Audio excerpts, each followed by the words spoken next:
Yeah. Almost sounds like a goat. Okay. Yeah. All right. Hey kids, I'm Kamal. I'm Selena. And this is The City and Beyond. And today we will be discussing finances.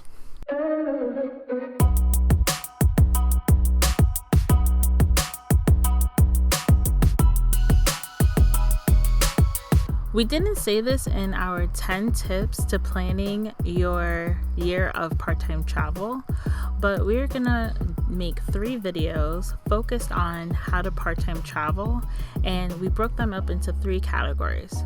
Obviously, the first one was planning the trip, and the second one now is financial planning. Spoilers, this video. And the third one is time off planning. The first video in the series will be in the description below. With the help of the template that we shared in a previous video, we estimated that we would need around $8,000 for our trip. So this video, we're going to show how we broke down those costs. It was a little bit more than we expected, but having the $8,000 as a foundation was a good place to start. And we realized how much we needed to save on top of our normal expenses in order to make this happen. So we had to save additional money as well as implement side hustles to be able to afford this. To learn more about how to save for travel or to afford travel, we have 2 previous videos that we've recorded, and we will link them in the description below, as well as the template that we will refer to for financial tracking that will also be linked in the description below.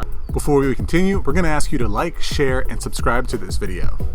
We are trying to get ourselves 1,000 subscribers by the end of 2020. We broke down this video into 3 parts of financial planning. That is flights, transportation, and accommodation. In 2018, we were probably in our prime when it came to flight buying.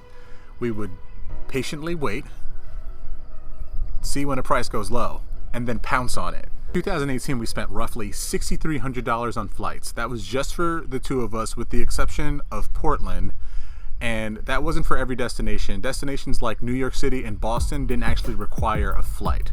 And we didn't actually do the exacts of everything, but roughly we spent on average $250 per person for each month, which would be $500 a month for flights, which I don't think is that bad. All things considered. Yeah. But that's not, as Kamal said, that's not considering the main trip, or even things like Nepal was $2,000 for the both of us to get there. Yeah. So that's obviously a huge chunk. I don't know the percentage, but the huge chunk of that $6,300. Yeah, it's probably it's roughly a third of the entire flight cost for every year. Whoa, sorry, we're in the wilderness. This is raw, live, and uncut. All right. But yeah, so it's roughly a third of what we spent for the year was Nepal. Yes. So actually, on average, our flights were probably a lot less for the other months. And I went on an extra trip, and we went on an extra trip together. Yes. Other than the 12 planned trips for the year. Now for transportation. This includes buses, trains, public transportation, car rentals, and Ubers. And we ended up on average, in total, actually, spending $2,700 for the full year. And that includes every trip that we took. Shaving off the cost and expense of transportation is actually really difficult because it really depends on the destination and your comfort level.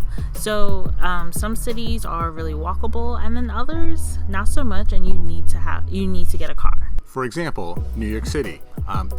We live in New Jersey, so New York City is relatively close. We would take the bus in, and then we would take the subway around or take an Uber to get to a further destination. More than likely take the subway for everything, or walk for that matter. New Orleans. New Orleans is also surprisingly very walkable and has a pretty good public transportation system. But in destinations like Martinique, you're gonna need a car. Destinations like New Mexico, you're gonna need a car. And these are things you need to take into consideration. Our overall cost for accommodations was almost $4,000. This is amazing because it's roughly $300 a month for these accommodations, but to be completely transparent, some of the locations that we went to, we stayed at someone's This house, yeah. or we shared an apartment. And I also wanted to say this includes hotels and Airbnbs. But still, for the overall price for $300 a month is like amazing. This all means that $6,000 of our travel expenses was food, drinks, events, and activities. And we all know most likely it was mostly food and drinks, right? Yeah. So that means that we actually spent just as much to get to the destination as we did to enjoy the destination. So what's the grand total? The grand total for our year of travel, rough estimate, rounding up, $19,400. It's a good amount of change. And as we said before, that took a lot of sacrificing, a lot of hustling, and a lot of saving. It was not an easy task to do, but we did it. And that was all while we worked full time. Yes. And of course, part-time travels. And this isn't something we do every single year. This is not our normal travel, total amount. But I would say on average, the totals in between, like the $250 per person for like flights per month, we probably try to do around $500 for a trip, depending on the destination, of course. Right. We usually try to go for less, but especially me. But the same thing for accommodations.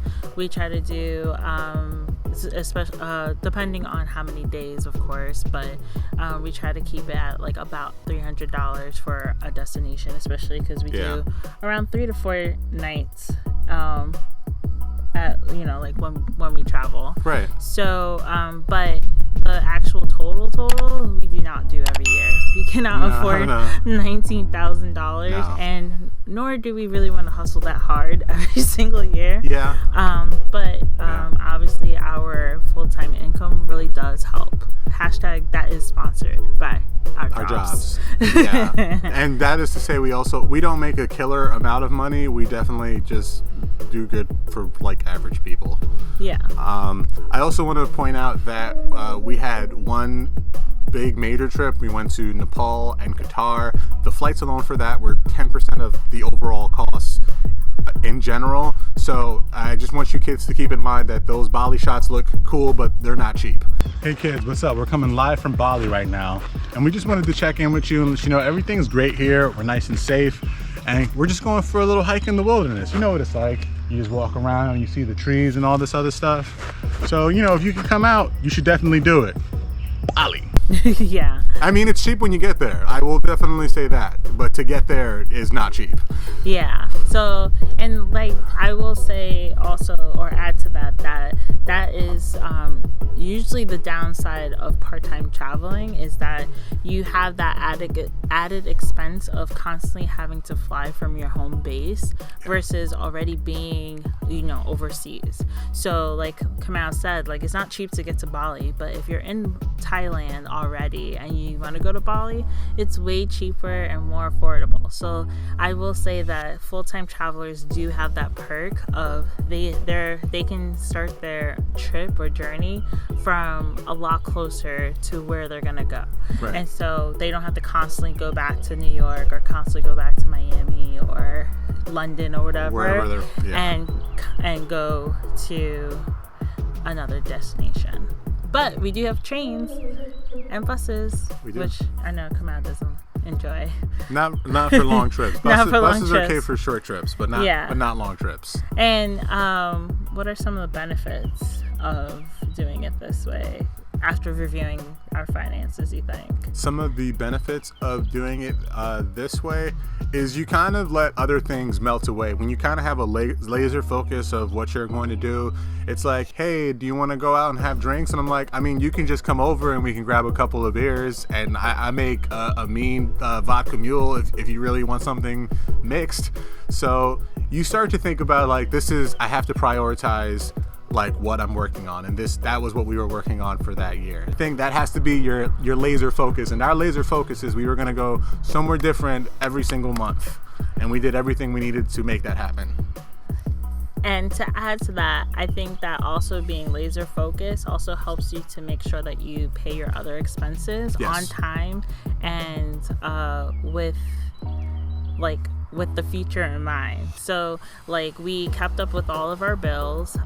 We did use credit cards to basically pay forward a lot of our trips, so that we added the expense of that trip as another bill versus like saving a lot of it. It was more like pay as you go. Right. So but it gave us more miles when we could, so we can take off some of the amount for some of the flights, which also helped. And so I feel like overall you do get really particular about making sure you pay everything. Like I have student loans, and we made sure we paid those student loans. And I'm sure plenty of you were looking at it saying, you could have put that towards student loans. Like, I mean, maybe I could have, but or our wedding, which was the year after, which was like not smart on my behalf, but I loved her. Oh gosh, it was definitely taken into consideration. Yeah. And for anyone who says you could have put that towards your student loans, I don't want to wait until I'm in my 60s to start living my life. And I'm still paying my bills regardless. And as some of you know, student loans are kind of like herpes. They're not going away. So I might as well just like take care of as much as I can and live as much as I can. And that is what I learned. So that's all we have for you today. Let us know in the comments below if you found this helpful with budgeting your next trip, or if you want to see more content like this. Don't forget to share our template, which is linked below, of how to do the financial tracking, and copy it to your Google Drive. In the meantime, share this with someone you know, and we'll see you here next week. Bye.